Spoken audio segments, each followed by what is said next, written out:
Warning, the following podcast was recorded prior to Shaq Barrett announcing his retirement. Thanks for tuning into another edition of Another Dolphins Podcast. For the fourth episode in a row, I am going to say it. Training camp is here. Football is back. About a month ago, we had Kat with us. We did our roster predictions 1.0 to kind of wrap up the offseason.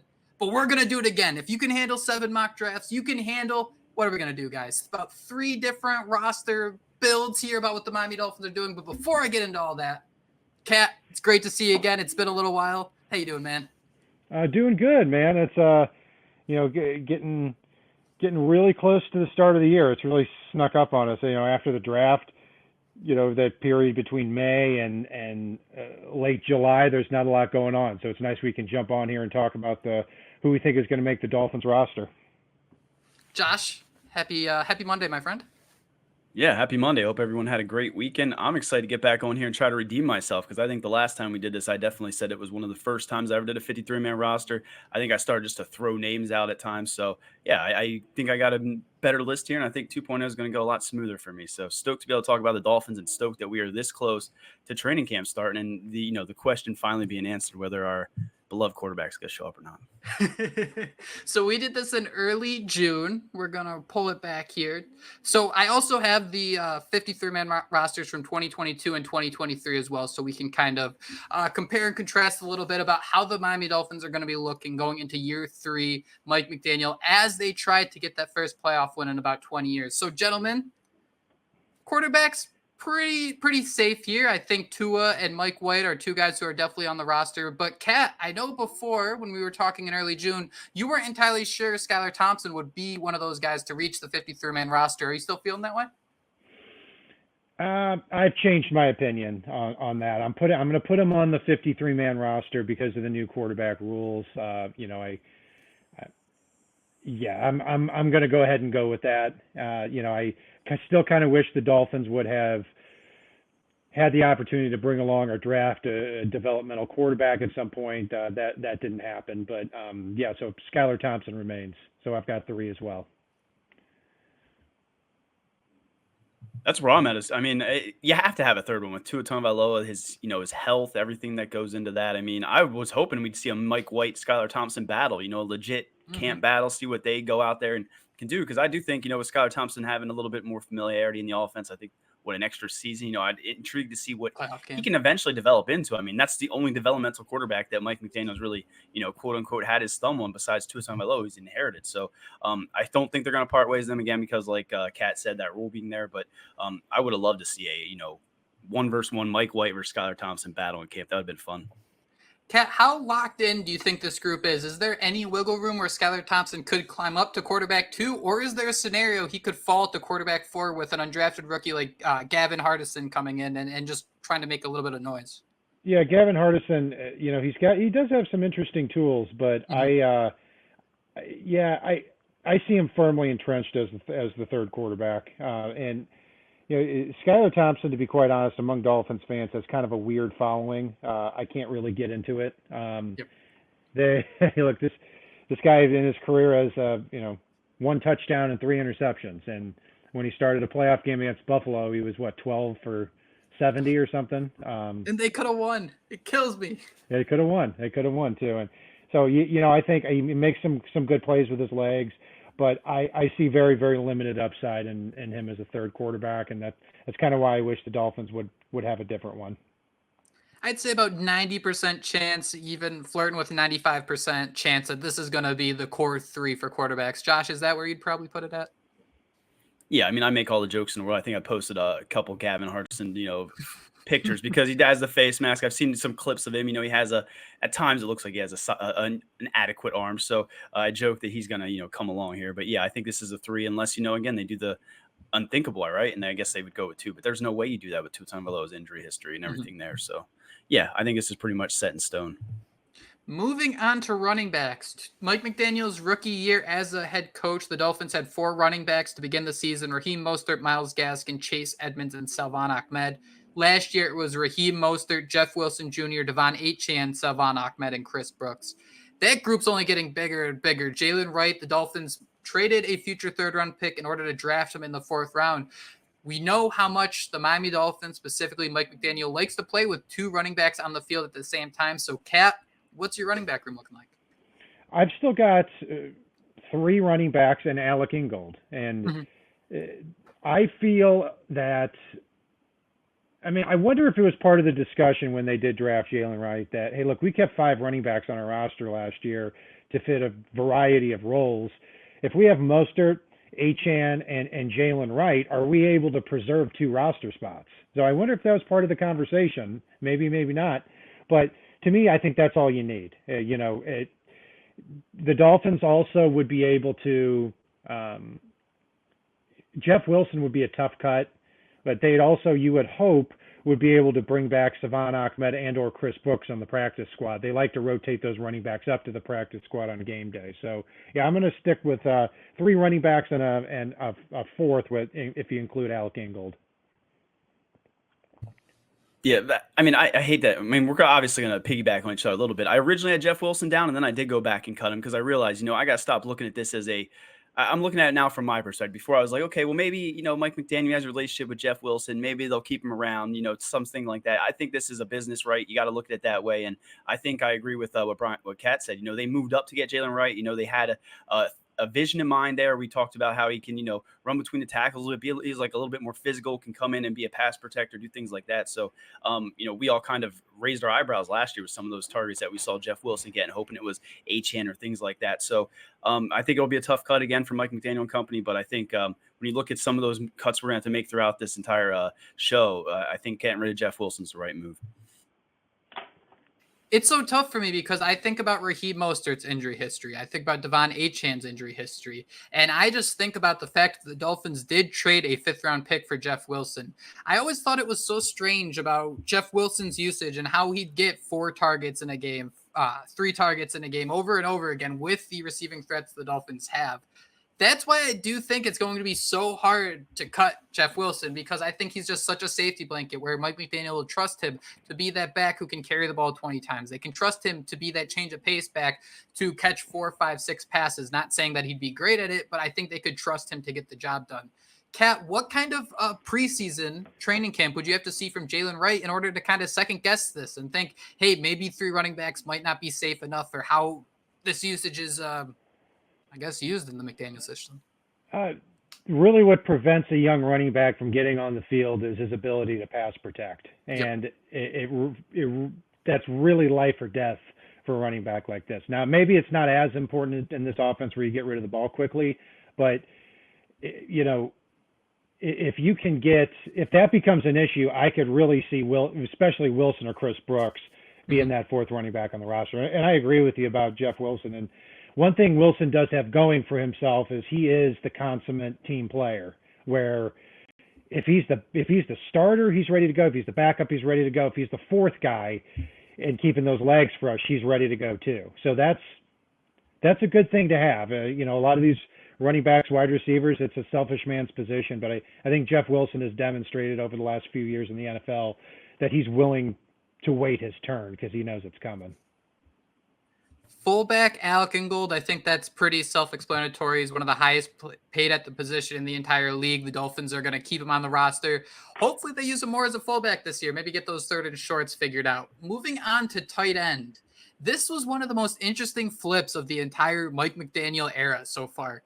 The Dolphins had 5 tight ends on the roster in 2022. Ethan Carter, Tanner Connor, Mike Gesicki, Hunter Long, Durham Smythe. That number dwindled to 2 last year. Durham Smythe, Eric Saubert. Gentlemen, how are we feeling entering the 2024 season? Obviously, you got guys like Jonnu Smith and Jody Fortson coming in, trying to maybe put a little emphasis on the receiving game at tight end. Yeah, so the moral of your story here is that everybody but Durham Smythe sucks, who the Dolphins have kept the last 2 years. Ethan Carter, I remember, was it 2022 or 2021, day 1 of free agency, you see all these guys coming off the board, and 3 years, $12 million. It's still in my brain. It's also signed one guy, and it's Ethan Carter. And they're like, oh, this guy can play fullback and tight. I'm like, I don't care. We try to spin things as positively as we can, and that one was really, really hard. I was like, I remember coming out the first day saying that you're So you come out of the first day, you spend $10 million on Ethan Carter, Jacoby Brissett, and some other guy. I was like, please explain to me in what world that makes sense to spend $10 million on that. So anyway, where were we? To answer your question, I've got two tight ends staying here. Really going light here, Jonnu Smith and Durham Smythe. We talked about this on the last time we talked about the 53-man roster. Does Julian Hill challenge not only for a roster spot, but does he come back bigger and stronger and younger than Durham Smythe to the point where maybe you think about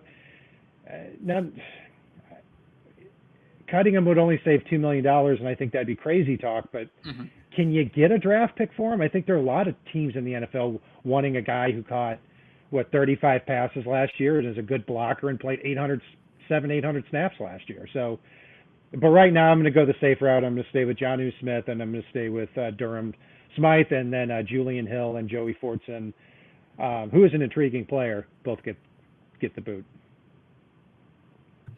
You go, Jake. You talk about tight ends. I know you feel very happy about one of these men. So let's hear who you got at tight end. I kept 3. I did keep Jody Fortson. I do think that Mike McDaniel, as we get further and further into this concept, into his offensive scheme, he's going to find these players who are just cheat codes in certain parts of the field. And I could kind of see Jonnu Smith and Jody Fortson being like the dynamic duo at tight end, where Jonnu Smith, he has the speed, the playmaking ability to really win between the 20-yard lines. But once you get into the red zone, I'd love to see Mike McDaniel with someone like Jody Fortson. We saw Tyreek Hill catching fades over and over and over again until we were going crazy. The Dolphins love to pass the ball inside the 10-yard line, and that shouldn't let you ignore the fact that Raheem Mostert had 18 rushing touchdowns last year. I think some of those are going to become receiving touchdowns this year, and I really could see Jody Fortson having some of those stat lines where it's like 3 receptions for 12 yards and 2 touchdowns, something crazy like that. I do think, though, having someone like Durham Smythe is such a strong, sound foundation where Jonnu Smith and Jody Fortson have these superpowers, but just across the board, Durham Smythe just is such a consistent player. And I mean, I don't want to have it be a lazy analysis, but he's Anthony Fasano. He's going to show up. He's going to do exactly what you want from him. He's not going to be great. He might get the crap kicked out of him on a couple of receptions, but he's never going to drop the ball, and he's going to be where you need. And that's exactly what the Dolphins, are looking for at tight end. Right. Yeah. Fortson's an interesting player because first couple of weeks last year, he did get involved. I know he caught at least 1 touchdown, and he was getting on the field a lot. So he was starting to ascend a little bit in the Chiefs offense, and then he got hurt. So hopefully he can pick up that momentum again. And yeah, tight end is a toolsy position where, if you are 6'4", 235 pounds like Fortson is, and you can run, and you're still developing. Yeah, I mean he could be a fascinating keep. If not, maybe you can get him back on the practice squad. Yeah, that guy, he almost seems like he'd be a cheat code down there in the red zone. So it'd be interesting to see. I did have written down coin flip between him and Julian Hill. And I think listening to you guys talk, I think I'm going to go Julian Hill because I think you talked about how important Durham Smythe is this offense. Is this not Durham Smythe's how many years does he have left on his contract? Isn't he coming up? He's soon going to be a free agent. Durham Smythe will be, on to greener pastures, and we're going to need some guy to kind of fill that role. So I feel like they've already, develop Julian Hill a little bit, right? Quote unquote, a little bit. So I'd keep him on the roster if we're keeping 3, but I'm definitely intrigued to see where you cut then later down the road or where you keep players then, Cat, because that's what's so fascinating about this. I'm going pretty thin on offense. I'll definitely say that because I think there's a lot of at quarterback, running back, wide receiver, and tight end. I do have 3 quarterbacks now, but 3 running backs, a fullback, 2 tight ends. So yeah, I'm stockpiling for the rest of the roster. Josh, just to answer your question real quick, Durham Smythe's under contract through 2025. Next year, he can be cut, save about $2 million, about $2.5 million dead cap. But it's always jarring when I just see those 3 void years just already at the bottom underneath it. I know it's only 1% of the cap, but seeing that stuff is going to add up so quickly that I'm a little paranoid about it moving forward. Guys, I love bringing up Julian Hill because I do think that's like the perfect player that just the Mike McDaniel trust the process. We're going to give him snaps. We think we can turn him into something. And he'll be one of those names that I think, if you're hitting control find through training camp reports, you're going to learn a lot about how much we see Julian Hill. Switching to wide receiver. Kat, let's start with you. How many receivers did you say that the Dolphins are keeping? So I've got 6, and Taj Washington going on reserve here. He could be back at some point, but has made my decision a little easier. Pretty boring here. Tyreek Hill, Jalen Waddle, Odell Beckham, Braxton Berrios, Eric Ezekanma, and Malik Washington. Yep. Are we all in agreement? That's where I have. I originally had maybe they tried Trey Braxton Berrios. Maybe there's a team out there that wants that skill set, a guy who can return kicks, make some key catches on third down as we saw last year, in key situations. But those are my 6 as well. Do you have anybody different, Jake? Craycraft's the guy. I guess we're cutting in. That's one of those things where it's like you're again same Jeff Wilson situation. I'm just looking at it for the betterment of this team and not so much from that relationship you might have with Mike McDaniel. Yep, I got 6 too. I think Taj Washington will be something interesting to watch, and I'm really gonna follow Malik Washington closely because I don't think we're talking enough about the fact that this dude's 5'8". It's absolutely insane for a wide receiver. So that'll be something to keep in mind. How Mike McDaniel can use him to ensure that he's not getting clobbered over the middle and things like that. That'll be interesting to watch. River Craycraft, Josh, I think I agree, is probably the closest one pushing for a roster spot. Kat, who do you have on your receiver bubble? Yeah, I mean, Craycraft is probably got to be the 7th guy now, and he's got to be on the outside looking in mainly because he's not guaranteed any money. And that's kind of what you got to look at with some of these guys.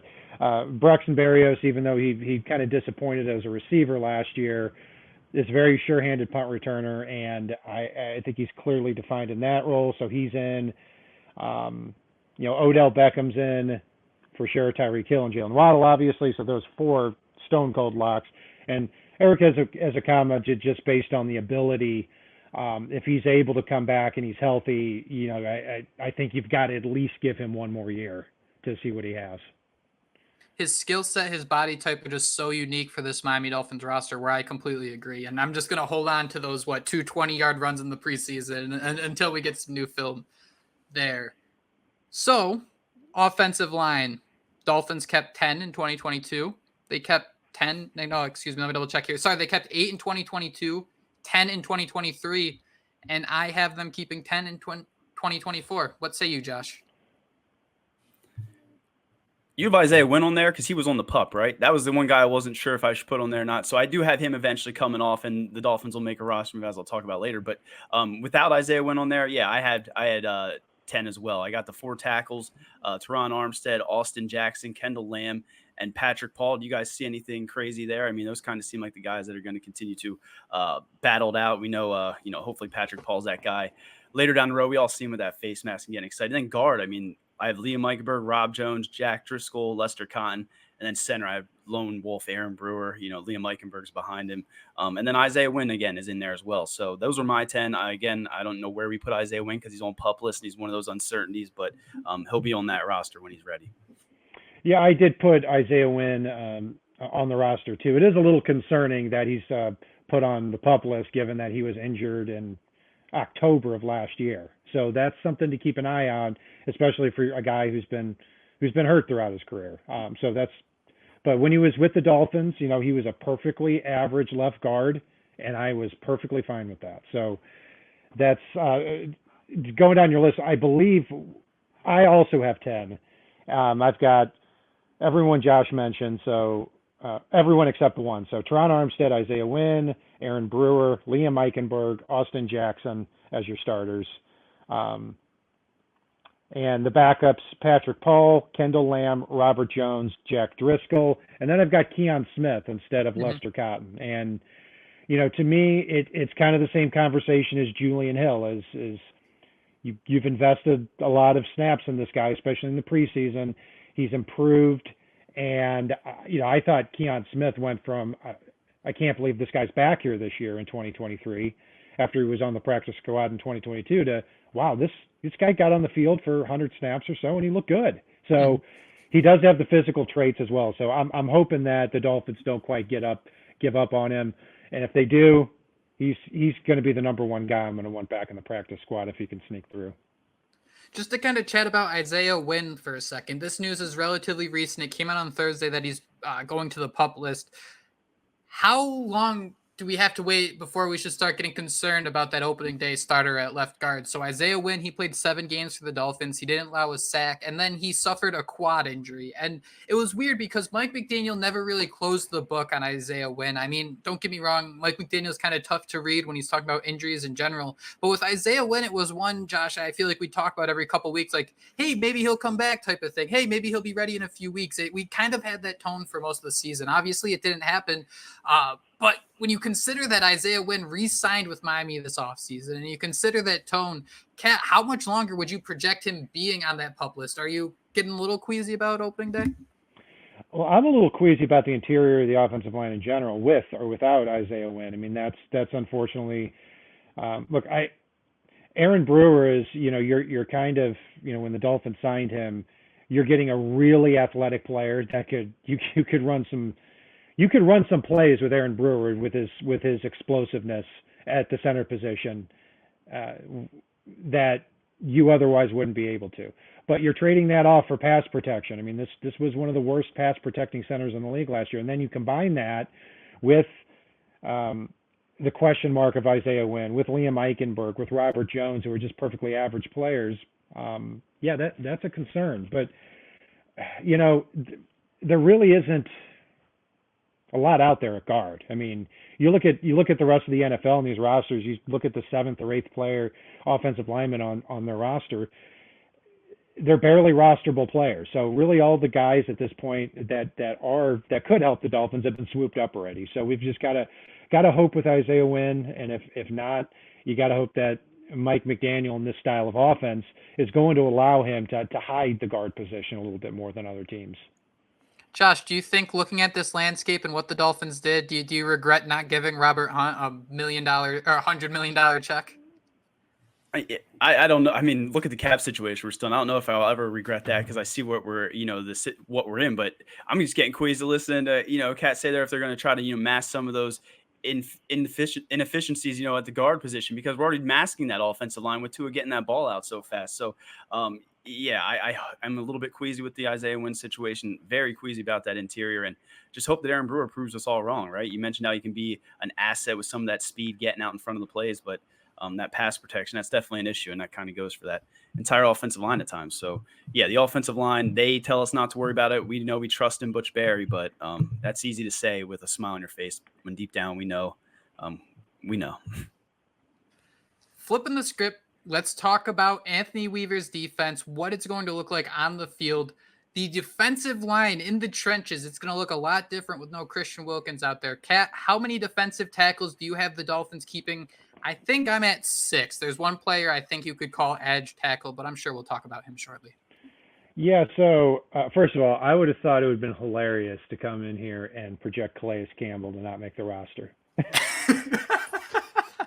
I completely beefed bringing that up too, because last time we did this in early June, Calais Campbell was not signed and you already had him penciled in for a roster spot. I mean, you called your shot and hit it out of the park. I appreciate it. I don't like projecting players who aren't on the roster to be on the roster on a show like this, but I just feel like it made too much sense. So you were like a Jets fan when they had Tyreek Hill and all these other receivers they traded for, right? They had like banners and how their starting offense was going to look, and that never happened. So I've got, as far as defensive linemen, I've got 6. And keep in mind, not including the edge players that we'll get to in a bit, but Zach Sealer, Tier Tart, Calais Campbell is your starting 3 on the 3-man front. Then Neville Gallimore and Benito Jones both have fully guaranteed contracts, $1.8 million. So you're paying them that whether they're on the roster or not. So I think they're there. I still would hope the Dolphins would be stronger back there in terms of depth, but this is kind of what they have and what they're setting themselves up for here. And then the 6th guy, I went back and forth between Deshaun Hand and Jonathan Harris, but I gave it to Brandon Peely. I think he brings some ability to line up on the nose as well as an end in the 3-4, and has a little bit more potential. And when he got on the field, I thought he did a pretty good job last year. So I see some upside in him. So he's the guy. He's the guy on the defensive side of the ball I'm really rooting for this preseason. Yeah, I mean I have it the exact same way, except it was that toss up there, and I think I have Deshaun Hand written down, but I was torn. I could have went either way. So yeah, I'm intrigued. I hope Brandon Peely comes out because we'll clip that Jake saying that he was one of his undrafted acorns that he liked and things like that, and that's another guy. They've seen him last season. Give him some time to develop. Let's see what he can become because yeah. So what do you think, Jake? You have any differently? I got Sealer, Tart, Gallimore, Jones, Campbell, and Hand. I went to Sean Hand just for that experience, but I really don't know how much we can lean on that, knowing that Anthony Weaver is coming in, and it's going to be an entirely new. Let me reel that back. It's not going to be an entirely new defensive system, but I don't really think there's that benefit of, hey, I've been here for Vic Fangio and Josh Boyer, so I should be here for Anthony Weaver too. I don't necessarily see that with Hand, but that'll be one of those positions where that sixth defensive lineman might be someone to keep your eye on. Kat, what's going to be like the biggest indicator, do you think, like week one, that's just like, well, I can tell Christian Wilkins isn't on the field? Is it going to be Travis Etienne breaking off a few big ones? Maybe Evan Ingram being open over the middle when you don't have Christian Wilkins running at your face? What's going to be that first indicator, do you think? Well, I'm going to get it really bad if Christian Wilkins, of course he's a loss, but if they they come out against the Jaguars and Etienne runs for 200 yards and right over where Christian Wilkins used to be, it's going to be bad for me because I've said all along I think he's a great player, but I was unwilling to pay him what he got. So, the real thing to look at is with Zach Sealer and Tier Tard and Calais Campbell is, yeah, Sealer had a lot of sacks last year and made a lot of big plays last year for a big man. You're hoping those three guys really hold things up for what's behind them. And if they can make that work, then I think this defense is really on the right track. And it's going to get better as the year goes along when you start getting Jalen Phillips and Bradley Chubb and some of these guys back and into shape. People forget that Eckler went for 200 yards last year too. So never panic after week one. Never panic because it can get a little ugly sometimes. I'm just glad we got Anthony Weaver there, right? I mean, whoever he decides to be that sixth defensive lineman, whoever he decides, what rotation to use, how to execute this defense, we're all aboard. We're trusted in him, and I hope he can. The cream rises to the top, right? Let these guys battle it out and see who can take over for Christian Wilkins because it's going to take a couple of these guys. Looking at the Miami Dolphins edge rushing unit, we had some news come out late last week on Thursday that both Bradley Chubb and Jalen Phillips will start training camp on the PUP list, the physically unable to perform list. I don't think that's a surprise to anyone. Jalen Phillips suffered his injury against the Jets in late November. Bradley Chubb was about a month later. He suffered his leg injury against the Baltimore Ravens. So, Kat, it's not necessarily a surprise to see either of these guys on the PUP list, but would you be surprised to see either of them out there on opening day? It would surprise me if Chubb were. I'm hoping that he starts the season on PUP and he's only out 6 games, and that would be a huge shot in the arm when he comes back. And I'm really Jalen Phillips. I've got on the 53-man roster for week one. It's kind of a hope right now, but every piece of news that we get tends to get better and better with him. And even if he's not back, it's nice that the Dolphins invested so much there with Shaq Barrett, with Chop Robinson, and with Mohamed Kamara. So yeah, they've got some plans there. And how great would it be if Phillips and Chubb were forced to miss the beginning of the year, if the Dolphins were still playing well on defense, getting to the quarterback, and now you got those two guys coming back. Josh, what are the expectations? I mean, thinking about that, like go back to last year, how great that Dolphins pass rush was, having Christian Wilkins, healthy Bradley Chubb, healthy Jalen Phillips. What would be going through your mind if the Dolphins are still getting to the quarterback without those guys out there? Speaking about a front seven that's looking entirely different, just being able to sustain that pressure. Yeah, I'd be goosebumps, right over the moon excited. I mean, I'd be sitting there saying, this is what we expected from Vic Fangio, right? I'd be all for that, man. And I do think I don't have Jalen Phillips on my 53 because I was trying to make it harder, write down guys I might cut down the road. But sorry, he's going to start the season on PUP. He's absolutely on the 53. But if we get him back week one, I mean, that would be huge, either of these guys. But like I think Kat said, it's probably more unlikely that Bradley Chubb will be that one. And I do think Dolphin fans, I mean, we're all sitting there seeing, Machamp running down, doing ladder drills, doing all those different things. I mean, that doesn't mean he's going to be ready necessarily week one. And that doesn't necessarily mean it's a bad thing. We just need to get him right. He's not going to be maybe the same player this season, but just to have him healthy, to be out there, I think getting Jalen Phillips at 75%, 80%, for the push to the playoffs, Bradley Chubb as well. I mean, holy crap, man. That's a scary, scary defense. I don't want to get too crazy here, but there is like the scenario where if we want like a best case scenario for the Dolphins, it's one of those 2 Giants years, right? It's like the pass rush just gets healthy at the right time. Offenses can't figure it out. And before you know it, you're competing in mid-January. Like that's the ideal scenario where it's just the airplane taking off at that ideal time. So Kat, I have 3. I have both Jalen Phillips and Bradley Chubb starting the year on the pup just for this exercise to see what things looks like. That leaves me with 3 edge defenders being Chop Robinson, Shaq Barrett, and Mo Kamara. Is that about right? Yeah, I've got Jalen Phillips, Shaq Barrett, Chop Robinson, and Mo Kamara on there, and really everybody else is on the PUP list for that. But to piggyback on what you guys said with Jalen Phillips, yeah, I mean, there is a scenario where I would never suggest that his injury last year was a good thing, but kind of the silver lining in it is, do you get Jalen Phillips back at 75 or 80%, like Josh said, and then maybe he's not quite all the way there this year, but now you're not giving him $30 million a year as an edge rusher and a contract extension. I mean, next year in 2025, he's only going to be 26 years old, so this is somebody that I believe if he's able to get back eventually to where he was, is the superstar of the defense. So I'm really looking forward to that. It was terrible to see him go out last year when he was having clearly the best year of his career. Goosebumps again. You're giving me goosebumps talking about him. I've been starting to go back and watch some games. I'm really starting to get that football itch, getting excited for the season. And I don't think I really gave Andrew Van Ginkel the credit he deserved, not just as a pass rusher, but I thought he was a great linebacker who could cover first and be a blitzer second. I thought he was absolutely great in the flat. I thought he had some great breakups when he got that flexibility of not being a full-time edge rusher once you saw those injuries. Kat, who do you think could be that player on this roster who is that coverage first, maybe pass rush second player who just is always around the ball, maybe has a nose for it, and maybe can force a few turnovers just because they're doing a couple different things here in Anthony Weaver's defense? It's kind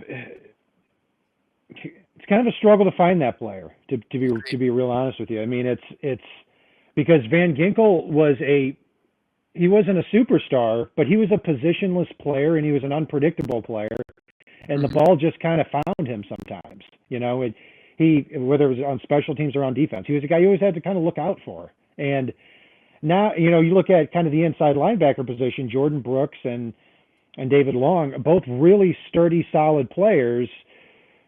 But are they big time come out of nowhere playmakers? I don't quite think so. Chop Robinson obviously can run like the wind. Maybe he drops back a few times. But I think that's a little bit too ambitious for him. He's going to be getting to the quarterback. But you kind of get where I'm coming from here, where it's Van Ginkel was a different type of player, not a superstar, but just a different type of player to prepare for.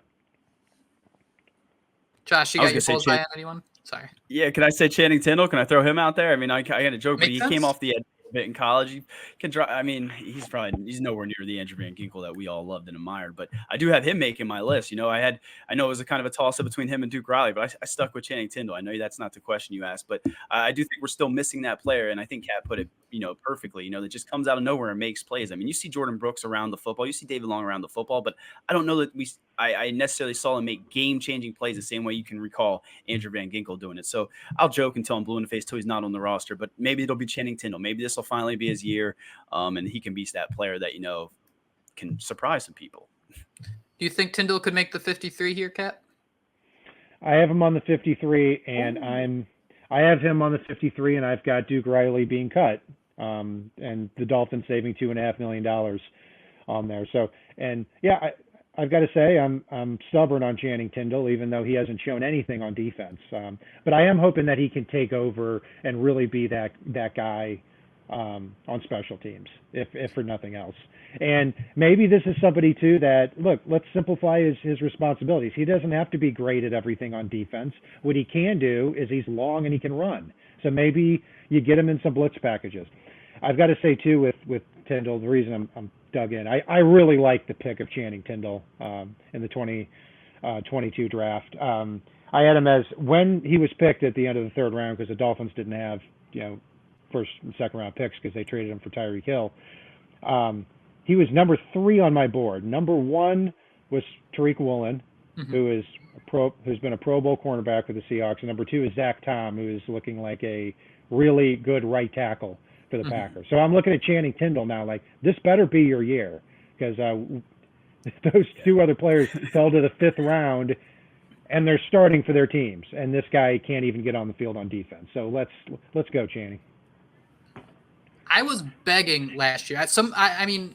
I started with Duke Riley on my 53. I have him there right now. But as we talk about this and really think about it, I don't know how secure that spot is, because looking at the end of last season, like, Duke Riley had so many opportunities just to kind of wave his hands in the air and say, hey guys, look at me, I can make a play.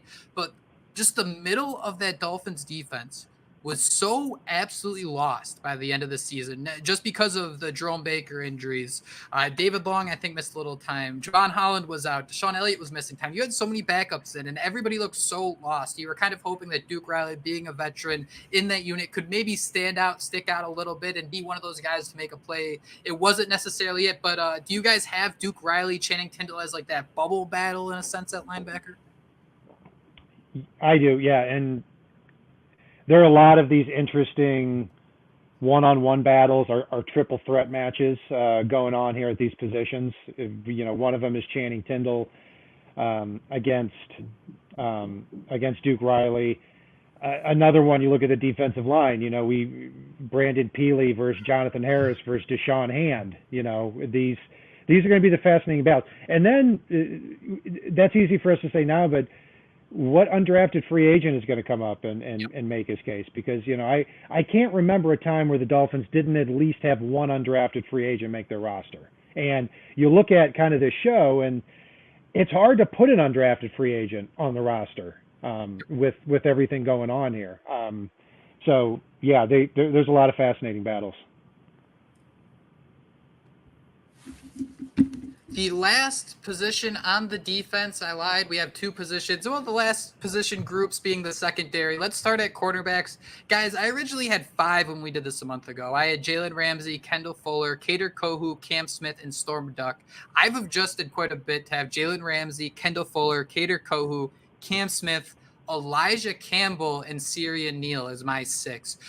Looking back and watching the instances where the Dolphins were absolutely just hamstrung with injuries, Elijah Campbell played a little better than I remembered. I was actually a little impressed by how much I saw him, just around the football late last season. See, this gets into the conversation if is the guy a defensive end or defensive tackle or an edge guy? Is Nick Needham a cornerback or safety? Is Syrian Neal a cornerback or safety? Is Elijah Campbell a cornerback or safety? Ethan Bonner. Ethan Bonner, yeah, played cornerback at Stanford. Now he's a safety. I'm just I'll break the rules here, and I've got 12 defensive backs making the roster. Okay, I like it. And no, excuse me, I've got 11. I swapped out one of them for Skylar Thompson at the last minute. I couldn't go through with it. So I'll just take it from there.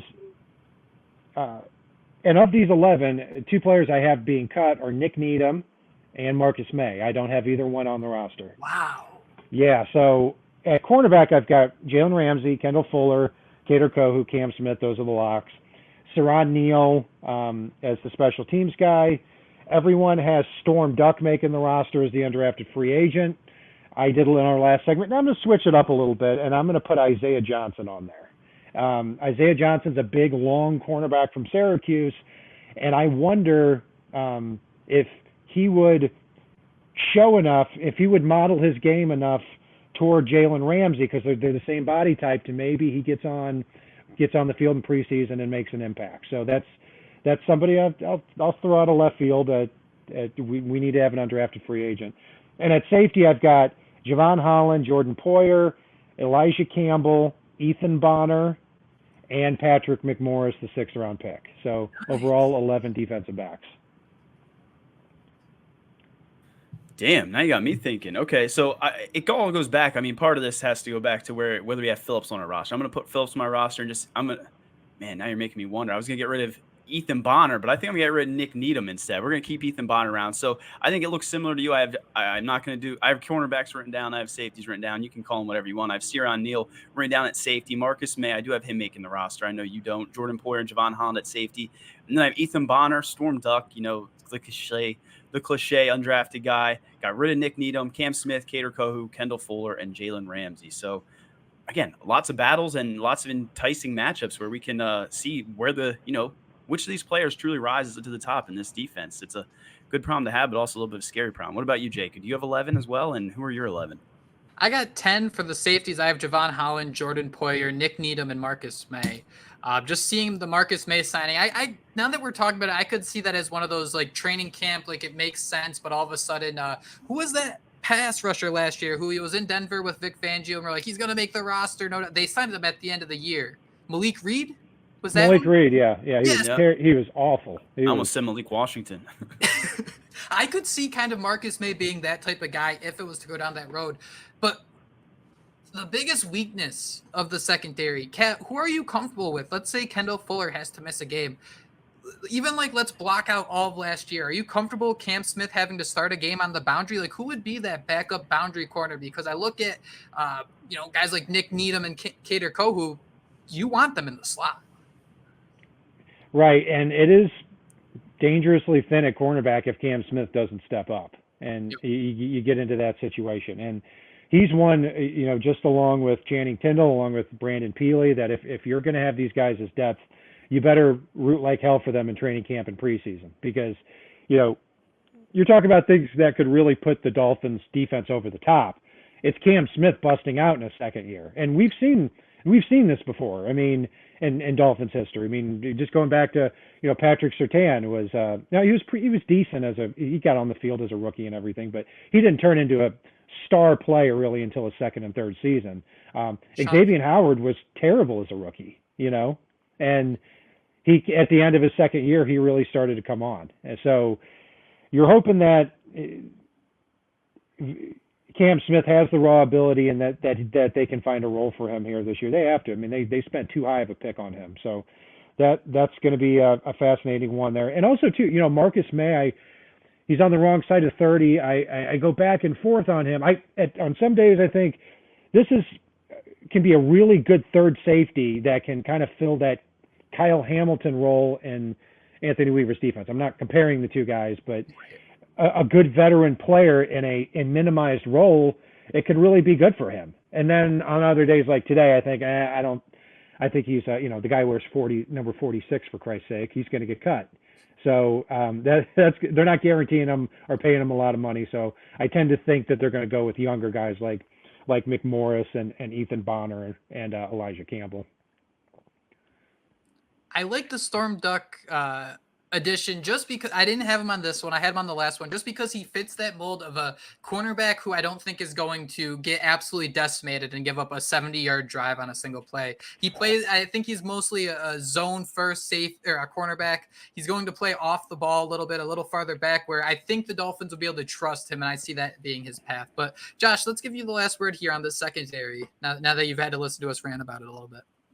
I think we've all been ranting about it. I mean, for me, it's Jalen Ramsey, Kendall Fuller, Cater Kohu, and then, Holland and Poyer in the secondary that I can truly trust. And after that, you're just hoping guys step up, guys prove that they can have a role in this thing. So, that's my final say. I like it. I think we're in a better spot than maybe we were last year, although we don't feel that way maybe at times, but we'll see. We'll see what happens. Punter, kicker, long snapper, Jake Bailey, Jason Sanders, Blake Ferguson. I don't think there's much of a debate, but Kat, what would need to happen in the preseason or in training camp for us to kind of say, is there a kicker battle? I think Jason Sanders makes too much money for that, even dead money. And I also think his experience, that Cowboys game last year, I really have a hard time seeing a scenario, even if an undrafted kicker comes in and is awesome, I don't know if they could prove enough to outweigh what Jason Sanders has done along with that contract. Right. When you look at what Sanders and Bailey are being paid, and the fact the Dolphins don't even have a kicker and punter in camp to compete with them, pretty straightforward.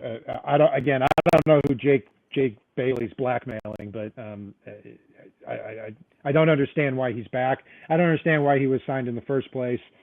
Very odd to me. Jason Sanders, hey, you never know who you're going to get. You're going to get a guy sometimes that's going to nail 3 50-yard field goals, or have the game that he had against Dallas last year.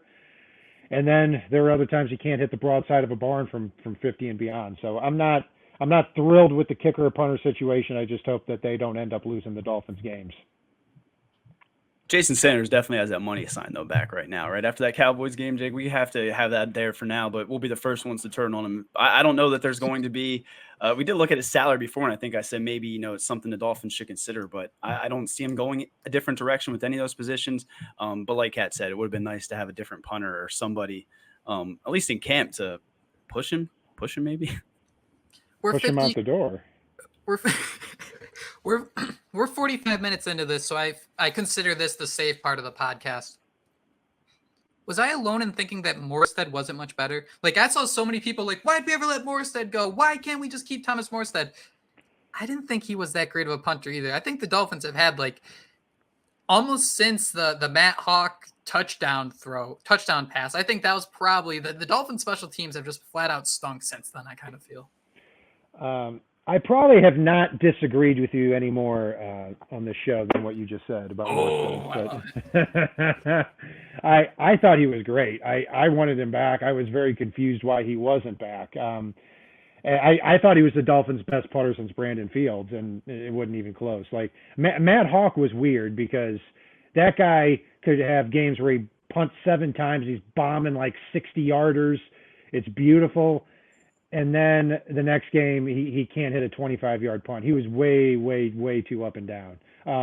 Whatever happened to Andrew Franks, I wonder? Remember, he was the Dolphins kicker like 8 years ago, and he kicked that. He drilled that long one, yeah. Yeah, that one that as soon as the ball left his leg, it was a low liner, and I thought, that's not going to make it 20 feet. And then it turns into one of the Dolphins' biggest kicks in the last 10 years. And then he was cut the next year, and nobody ever heard from him again. So, yeah, we could go on and on about special teams. I also think, too, we need to have a show about the all-historic Dolphins preseason team. Like, who are some beauties from back in the – like Chad Bumphus from, you remember him, that first preseason game? Or – DeMaurier Stringfellow when he had the 99-yard touchdown. Like, this guy looks like Des Bryant out there, and never hear from him again. Starting wide receivers on that team. Clyde Gates. Clyde Gates, I think you'd have to make a starting wide receiver on that team. Yeah, I'd say so. He was Roberto Wallace, maybe Marlon Moore. Roberto Wallace is a good one too, Roberto Wallace and Marlon Moore. Joe Philbin loved both of those guys. Never could figure out why, but yeah. Marlon. I'm trying to think. God, that'd be so. You know what? That might have to be our project for next week. I think we should do the all preseason Miami Dolphins team. Who would we have at quarterback for that? Do you think? Would that be Brandon Doughty? Did he go? There was one quarterback who went nuclear, I thought. Was it Reed Sinnett? It wasn't him, was it? Reed Sinnett? Reed Sinnett. Reed Sinnett. Oh yeah, the guy, because Reed Sinnett had that 4th and 26 against the Bengals in that preseason game. Who? I'm trying to remember who caught that. He's got to be, whoever caught it's got to be on there too. I mean, Reed Sinnett is, he was the darling. I mean, you could throw, Brandon Doughty always never had an arm, but he played a lot of snaps. He was the guy that would just go out there and get pounded from the second quarter on behind the third string offensive line. But there's a lot of dudes out there. I probably would put Keon Smith on there last year. Now I've got him making the roster. Who was that quarterback who had like the sleeve? Fales? Yeah, David Fales. I mean, Dowdy had one too, though. He did have a tattoo as well. But Fales had a whole sleeve. And Fales, he played. Adam Gase loved him. Adam Gase and Dowell Loggins both absolutely loved so many of those ex-Bears, like Fales and Daniel Thomas they brought back. And, Adam Shaheen. Yes, and Jeremy McNichols, and they had like, I counted one time like 7-8 players that he had that weren't good, but had just played for Adam Gase, so they're in the club. I hate that, and I love that McDaniel doesn't do that. Mm-hmm. You know, where he very easily could just get the band back together, but you know he does his work and he finds actually the best player for the job. I think it's one of his best traits as a coach. It's kind of cool though too, where you do see that a little bit with like, oh no, we're paying Raheem Mostert, your guy from San Francisco, $2 million. Like, oh no, and it's a 1-year contract. So it's kind of nice we get the balance where McDaniel sees that, he knows the traits he wants, but at the same time, like it's not gonna break the bank for these guys. Kat, just because I'm stuck on it now, do we want to do like since 2010? Do you want to do the all preseason games since, because it could get a little crazy. I don't know how much further I could go back before then. So do you want to cap it? Is there a specific year you think? Yeah, let's do 2010. I think that'd be an interesting thing, and just interesting players, interesting names that are like, oh, look at this guy over here, and then you kind of never hear from him again. And hey, we may want to watch our language because they might be listening to the show. That's a good point too. That's a very good point too. And it's one of those things where, what's that one tweet I always go back to? Dudes could sit around just naming players for hours at a time and have like the time of their lives. I mean, that's exactly what we do here on Another Dolphins podcast. But that is it. That is all the time we have on today's show. The 53-man roster 2.0 is in the books. Thank you all so much for listening. Go have a great rest of the week. We will be back soon with some more training camp content. I have a big guest coming tomorrow, so stay tuned for that. But we will talk to you soon. For Another Dolphins podcast, fins up. Fins up.